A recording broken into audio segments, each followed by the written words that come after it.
Fala, gurizada! Beleza? Professor Hilton aqui para mais uma aulinha de física. O assunto de hoje, corrente e resistência. O que são elas? Que relações elas têm? Duas grandezas fundamentais no estudo da eletricidade. A figura aqui, então, tenta ilustrar a relação existente entre elas. Bem, ficou curioso? Vem comigo para mais esta aula de física. Isso aí, gurizada. Então a gente vai estar começando com o assunto de corrente elétrica, ok? Bem, qual é a definição que nós temos para corrente elétrica? Ela é dada como um movimento ordenado de portadores de carga por um condutor. Note aqui, ó, ordenado. Eu coloquei ele entre aspas. Né? Por que desta ideia? Bem, geralmente a grande maioria dos livros do ensino médio ele traz isso para vocês, livros, apostilas, né? Alguns professores já devem ter falado isso sobre movimento ordenado. Na verdade, não é tão ordenado assim, né? Bem, então aqui eu fiz um condutor, só para a gente ter uma ideia. Então o que a gente vai ter aqui? Ele, por ser um condutor, lembra da aula de condutor, campo elétrico de condutor? Não lembra? Eu vou colocar um linkzinho aqui para vocês, para assistir a videoaula em que eu falo disso. Mas os condutores, né, eles apresentam elétrons livres em sua estrutura. Esses elétrons livres se localizam, então, né, na superfície do corpo. E estes elétrons, eles estão em constante movimento. Né? Então, os nossos portadores de carga negativa têm um movimento que, na verdade, é um movimento caótico. Então, eu coloquei um aqui para a gente poder analisar. Este, então, começa a se movimentar. Este é o movimento dele. Vamos colocar aqui uma orientação.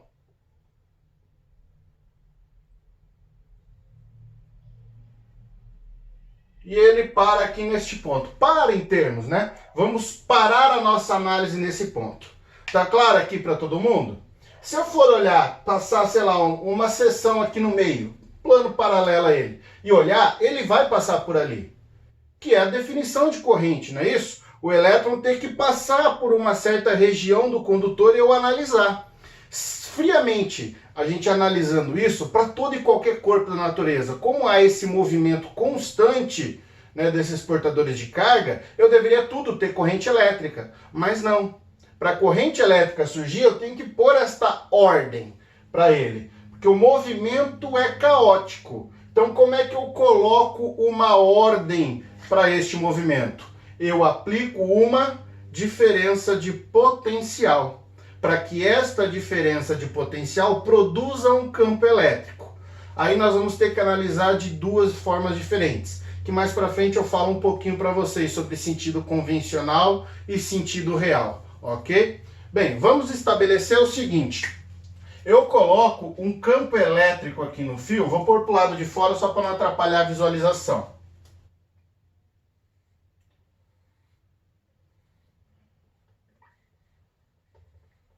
Neste sentido.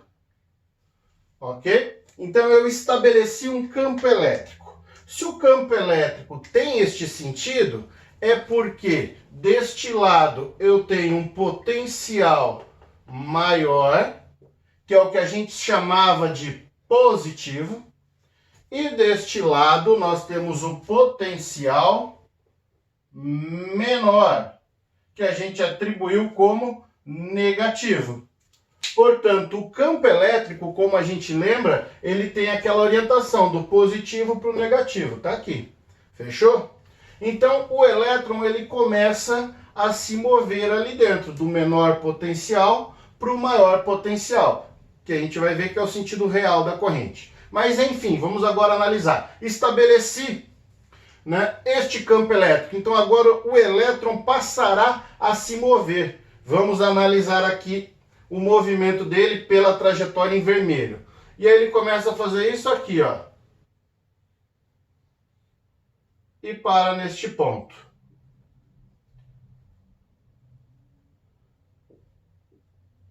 O movimento deixou de ser caótico? Não, ainda é caótico. Porém, eu vejo que o mesmo elétron ele mudou de posição. Ó. Veja bem. ele, sem o campo elétrico, tinha aquela posição, com o campo elétrico ele tem outro. É o que a gente chama de velocidade de arraste ou deriva que o elétron passa a ter devido ao surgimento do campo elétrico. Você fala, ai professor, mas meu Deus, eu preciso saber isso? Não, eu só estou te passando a ideia geral. Porque muita gente fala, o movimento é ordenado, é bonitinho, aí bota um monte de elétron com um monte de setinha um atrás do outro. Essas setinhas que a galera coloca são essas velocidades aqui que eu estou colocando na cor roxa. Deixa eu melhorar ali a letra. É VA, velocidade de arraste. É este aqui, então ele vai colocar os elétrons e uma setinha naquele sentido, um outro elétron, setinha naquele sentido. Por quê? Ele está mostrando esta ordem. Mas que fique claro que esta ordem apresenta uma desordem. Não é que nem o movimento de gás que vocês aprenderam na térmica, não é? Ou uma analogia bem tosca aqui. Sua mãe chega no seu quarto, vê aquela bagunça, arruma tudo. Você chega ali depois e fala, meu Deus, onde estão minhas coisas? Portanto, naquela desordem, para você tinha uma ordem. É mais ou menos isso. O movimento é caótico, é bagunçado. Mas quando eu aplico o campo elétrico, essa bagunça ainda está ali, mas ela apresenta uma certa ordem. Ele começa a se movimentar. Então é desta forma que a gente vê o que é a corrente elétrica. É este movimento ordenado. Vamos aqui só fazer a figurinha clássica que todo mundo aprendeu. Então a gente tem aqui, ó, o fio. E vocês aprenderam assim, ó. Tem um portador de carga e este se move sempre ordenadamente. Não foi assim? Tá aí, ó. Esta ordem é representada desta forma. Então, quando a gente coloca, né, os elétrons para se mover em um sentido, nós então estabelecemos nesse condutor uma corrente elétrica. Ficou claro? Bem, agora, quanto que ela vale? Como calcular? Vamos para ela. Para calcularmos então a intensidade de corrente elétrica, a gente tem que entender a sua definição, que é dada como fluxo total de cargas por unidade de tempo. Vocês devem lembrar da figura do fio. Então imagine, como eu falei anteriormente, passar um plano, criar uma seção, uma área, né, para que aquela quantidade de carga elétrica atravesse o fio. Beleza?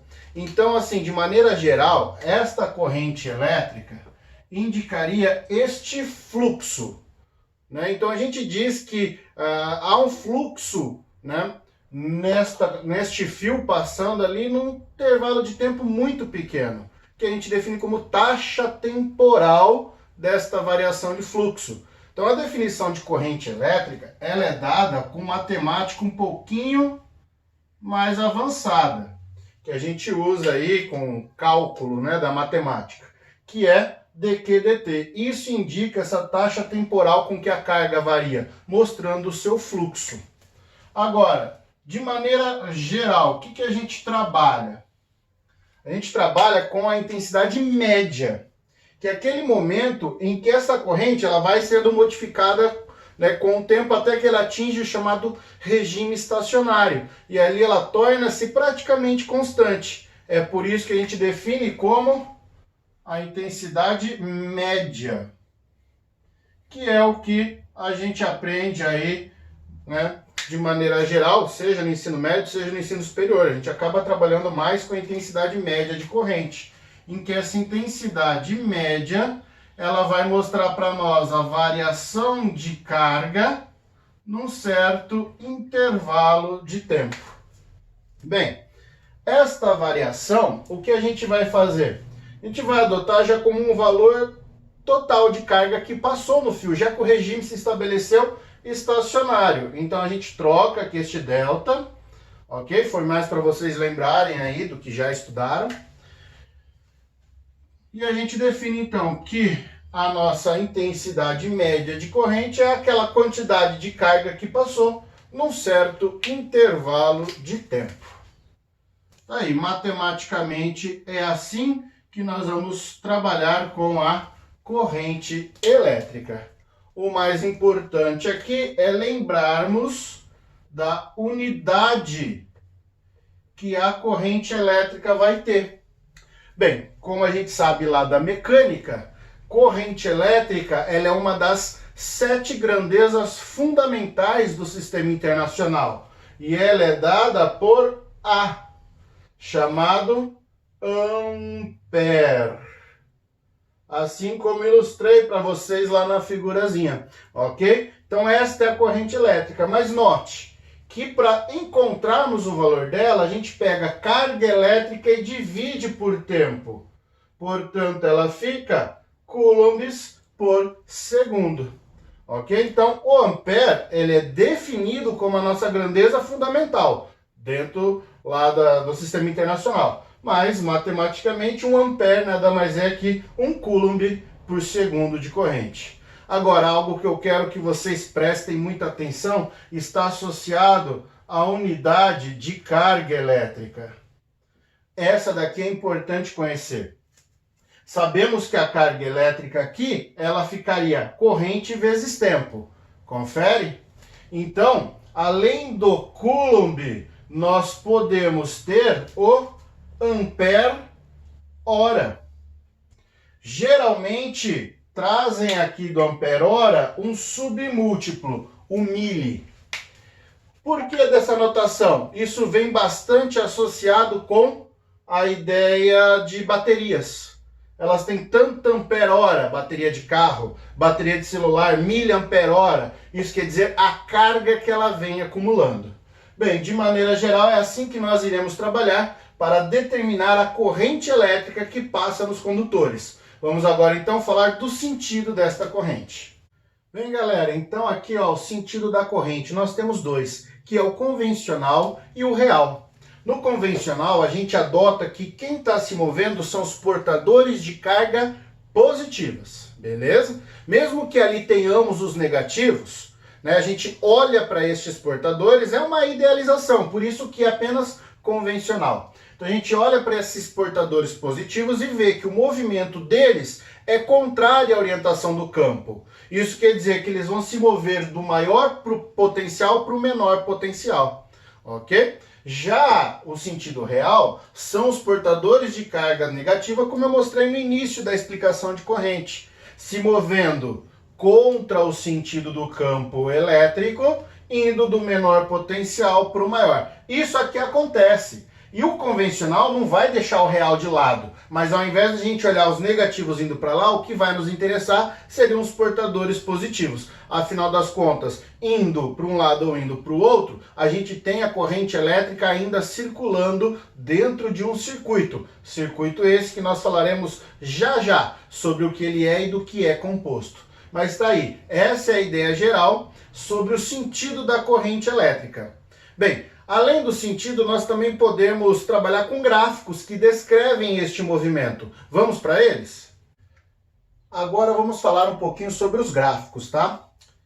Nós temos assim diversos gráficos. O importante é saber diferenciá-los, pois nós temos dois tipos de corrente. As chamadas correntes contínuas e correntes alternadas, cuja simbologia que muitos empregam é CC, para a corrente contínua, e CA para a corrente alternada, né? Bem, vamos lá. Agora, como que eu vou saber quando é um, quando é outro? Para a corrente ser contínua, grave bem, nós vamos ter um único sentido que os nossos portadores de carga terão. Eles caminham num sentido só. Vamos escrever isso aqui que a gente não pode esquecer. Eles têm um único sentido. Agora, eu vou analisar isso de duas maneiras. Bem, eu posso ter uma corrente contínua, sendo ela constante. Essa daqui é uma corrente constante. Ela não varia com o passar do tempo. Então, ela é uma corrente constante e contínua. É o que a gente definiu no primeiro momento como regime estacionário. A corrente ela vai, né, sofrendo alterações, passando cada vez mais carga até que ela atinge aquele limite. Lembra daquela equaçãozinha meio puxada que eu passei para vocês? Vem de lá a ideia. Então, a gente está naquele limite em que ela se torna constante e em regime estacionário, a contínua então se torna ali a nossa corrente constante de valor que a gente vai chamar aqui de I, ok? Este nosso I, ele mostra que ele é a nossa média, já que ela é constante. Note agora aqui no gráfico que, num certo intervalo de tempo, eu tenho aquela corrente elétrica. Para nós, isto aqui forma uma área. Estão observando bem, ó? Só para trazer mais aqui um pouquinho para cima. Fechou. Olha que interessante. O que esta área quer nos mostrar? Simples. Que esta corrente... Opa, peraí. Que este gráfico de corrente por tempo vai nos gerar a carga elétrica que atravessa o condutor.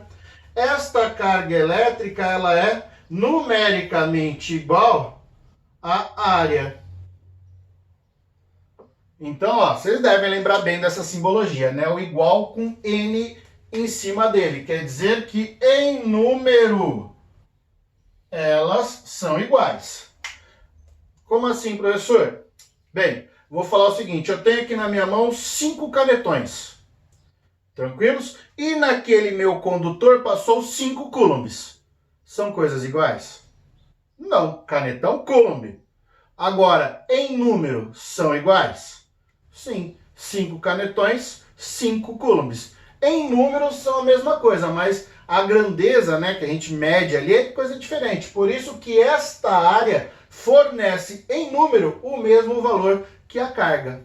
Bem, como que a gente descobre isso? Lembram daquela equação dq dt? Se a gente aprender, né, a trabalhar com integrais, como a gente aprende no ensino superior, né, parte de cálculo, a gente consegue demonstrar facilmente que o cálculo disso dá a carga elétrica. Mas para nós aqui, o importante é lembrar, tem um gráfico, calcula a sua área, porque a área representará a carga. Note que a carga é coulomb, então obrigatoriamente os eixos ampere segundo.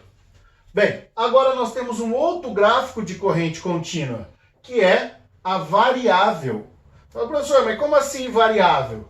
Ué, eu tenho esta corrente elétrica mudando com o tempo, até atingir o valor de regime estacionário. Agora, olhe bem, para que seja contínua, único sentido. E aqui a gente só tem um sentido, sentido positivo. Então ela ainda é contínua, só que aqui ela então varia.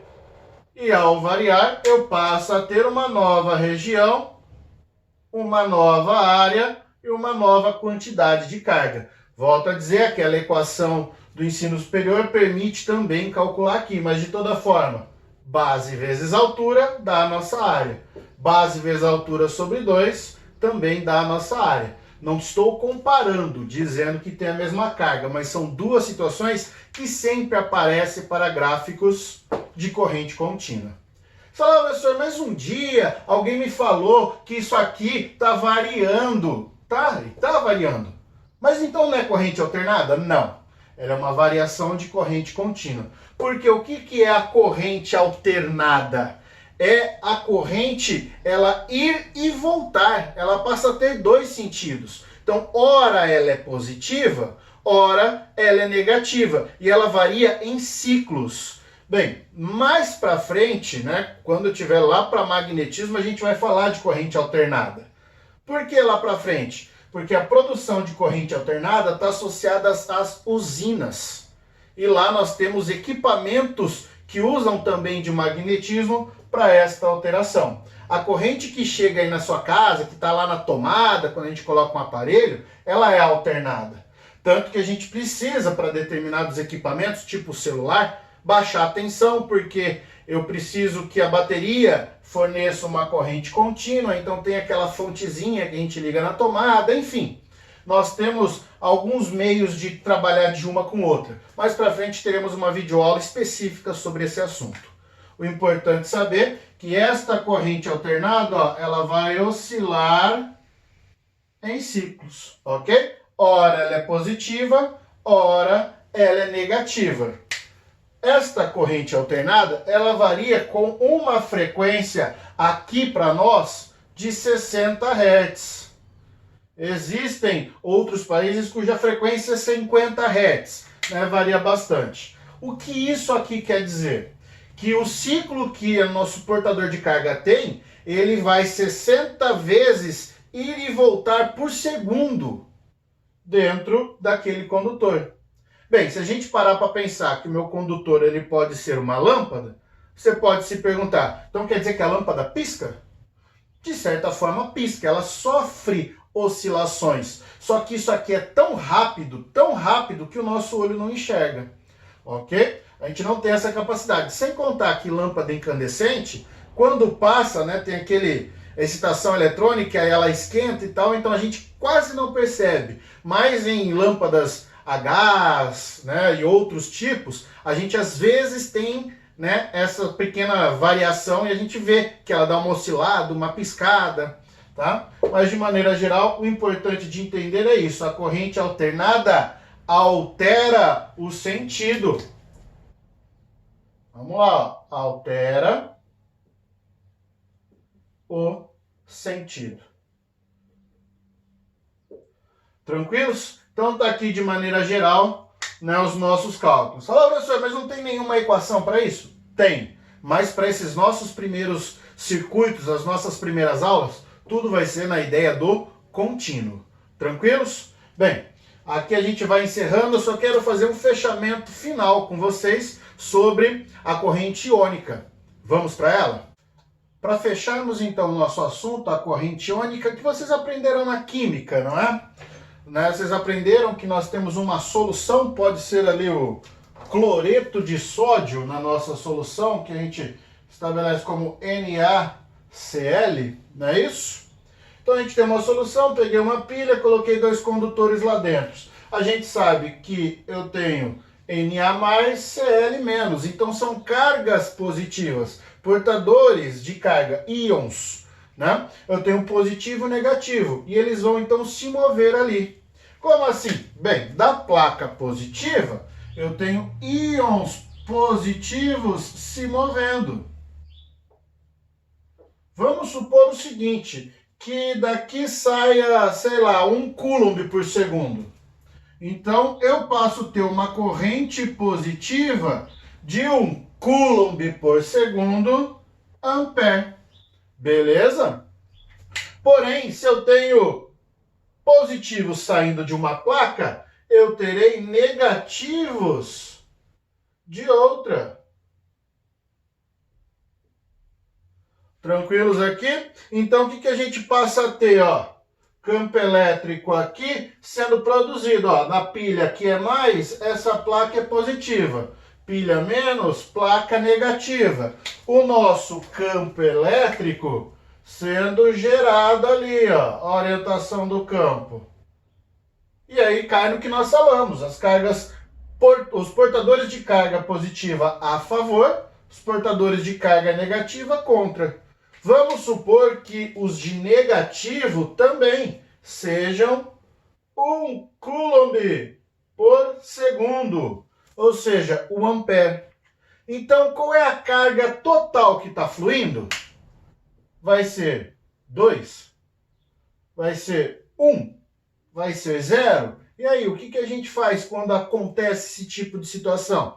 É muito comum em exercícios colocarem essa ideia. De um lado positivo fluem tanto as cargas positivas, do lado negativo tanto as cargas negativas. Qual é a corrente total? Então, fiquem atentos. A corrente total aqui, ela vai ser dada por 2 coulombs. Portanto, atenção, a corrente total iônica é sempre uma soma das correntes das positivas com as negativas. Bem, esse nosso assunto aqui foi sobre corrente elétrica. A aula em geral ela é corrente e resistência. Para ela não ficar muito longa, vamos dividir em 2 partes, tá? Então a gente fica aqui com a ideia de corrente elétrica e todas as suas aplicações. No nosso próximo vídeo a gente fala então das resistências e resistividades que nós temos. Ficamos por aqui. Curta este vídeo, compartilhe com o seu amigo, mande para todos. Seja seu amigo da universidade, seu amigo do ensino médio. Esta aula está adequada a todos vocês. Não deixe de se inscrever no canal aí para vocês ficarem por dentro de novas videoaulas. Se lembrem, a física ela é sempre uma dependência de outros assuntos. Às vezes aquela aula que você deixou de ver, ela faz falta para entender um outro assunto, ou foi algo que caiu num vestibular e você deixou de assistir, ou dentro de uma questão da sua universidade. Então se inscreve e acompanhe nosso trabalho. Vou ficando por aqui, um forte abraço e um beijo no cérebro.